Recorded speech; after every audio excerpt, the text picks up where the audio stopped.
Hey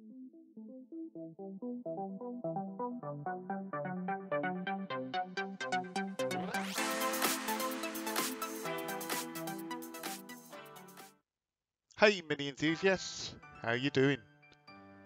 Welcome back to part 32 of the Project Kit build. This update, this episode is all about sound deadening or vibration damping, panel resonance. It's all about getting rid of that tinny sound that minis tend to attract. Well, most cars do actually, but minis, because they're an old design, they're typically not very well engineered to absorb noise and vibration. They're generally quite noisy cars to drive along, so we're using this product called Silent Coat. Again, this is not a sponsored product or anything like that.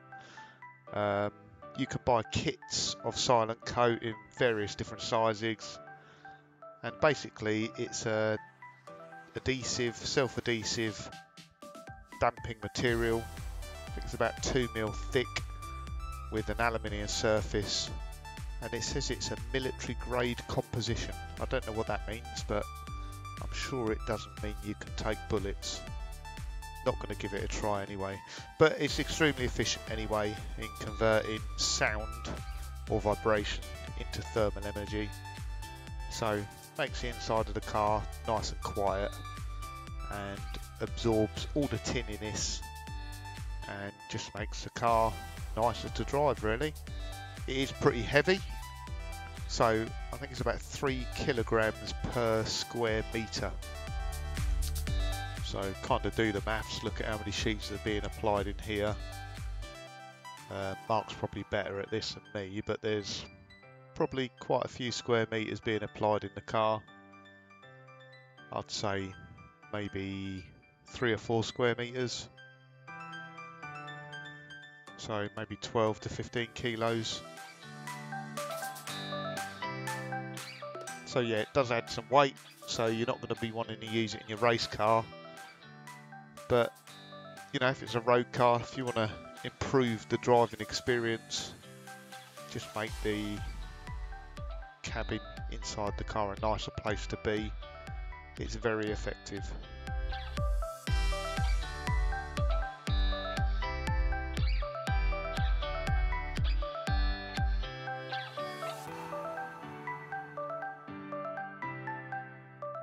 So as you can see, Mark's covering most of the car here. To be honest, probably going a little bit over the top. Sort of one of those square panels there.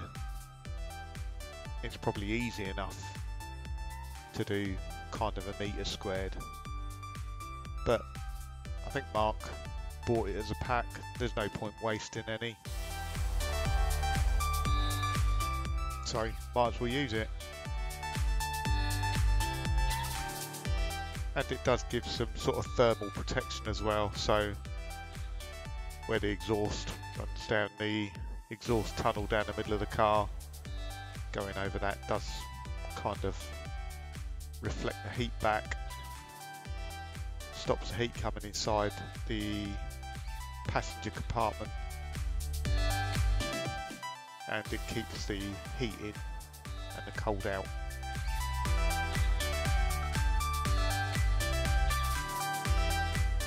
So I think you get the idea. It's very, very easy to apply.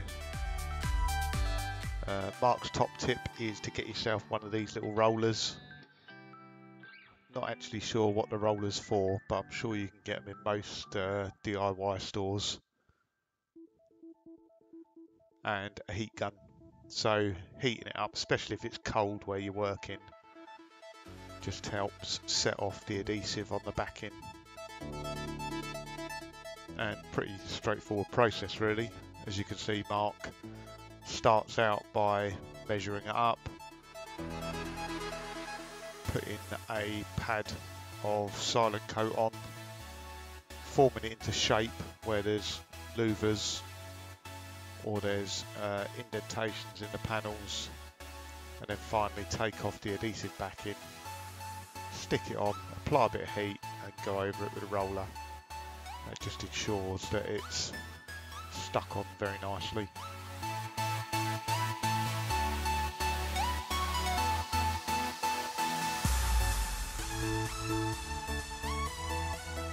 So you can install this stuff pretty much anywhere. It doesn't necessarily have to go on the inside of the car, it can go on the outside as well. It can go under the bonnet.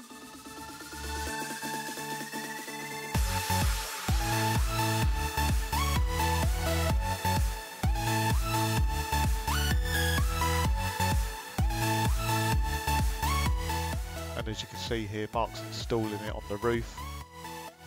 The roof in a Mini is like a drum. If you've ever tapped the roof, it's amazing how much noise that creates, and the vibration, the resonation in the roof panel, because it's just a big flat panel. It does literally act like a drum, so by applying some silent coat to it, it's amazing how much difference it makes.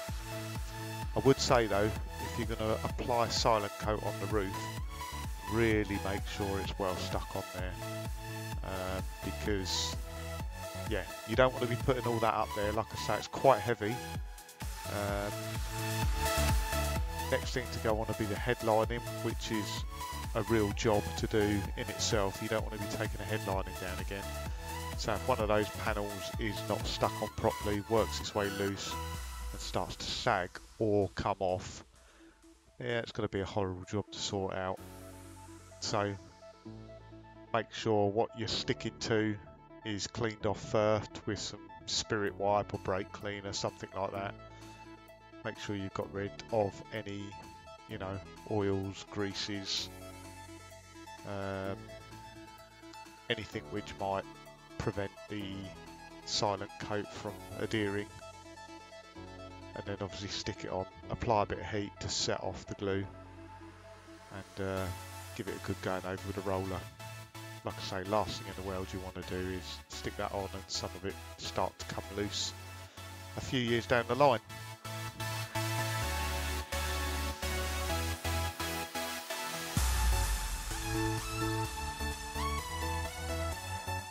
Does seem a bit of a shame actually, so Mark went to a lot of effort in preparing the inside of the car and painting the inside of the car. It's a really nice finish on the floor when it's all cleaned up. A little bit of overspray on it at the moment, but it is just going to get covered over in sound deadening material. But we know it's good underneath, that's what counts.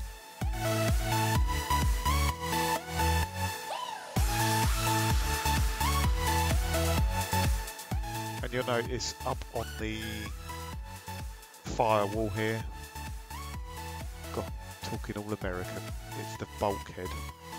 Up on the bulkhead here, where the steering rack mounts go, you can see when Mark fits on those parts, he cuts around the steering rack brackets and subframe brackets, just because obviously if you want to access them in the future, it just makes life a lot easier. And there's various different tabs on the bulkhead for holding the wiring loom in place, so again you just need to cut around them or make some slits in the silent coat so it fits on nicely.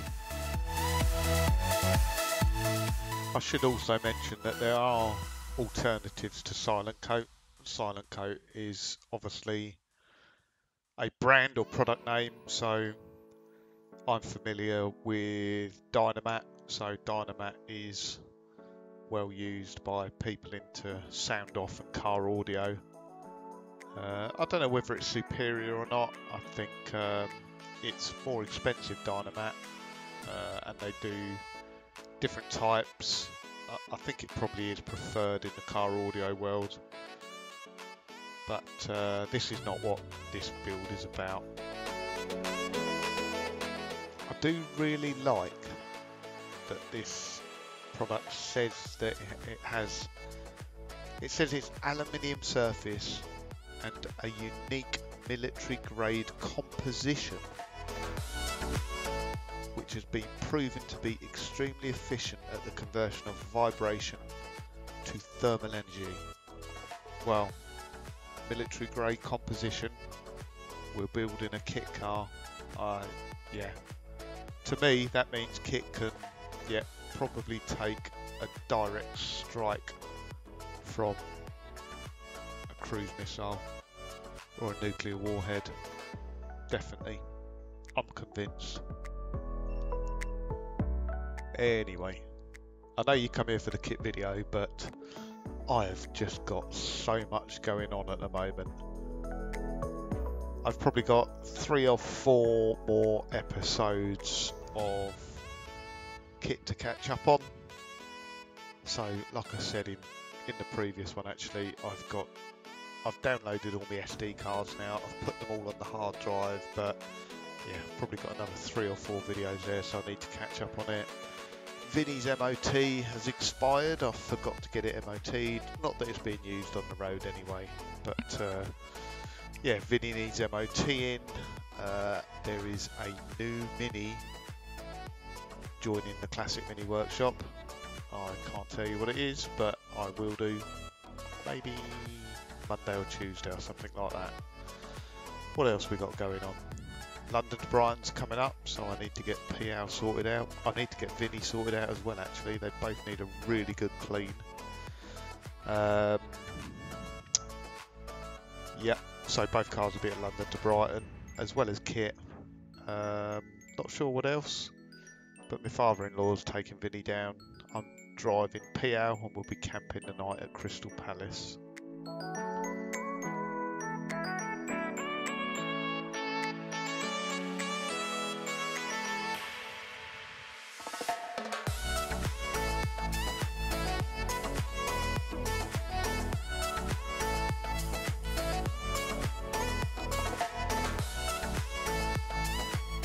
So, there we go.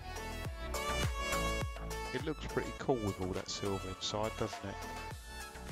No one's ever going to see it again once the carpet's going, the seats and all the trim.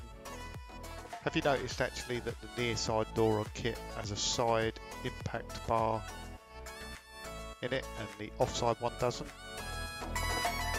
That is because the issues we had with the offside door, and we had to get a second hand one because the one that come from Heritage was made wrong.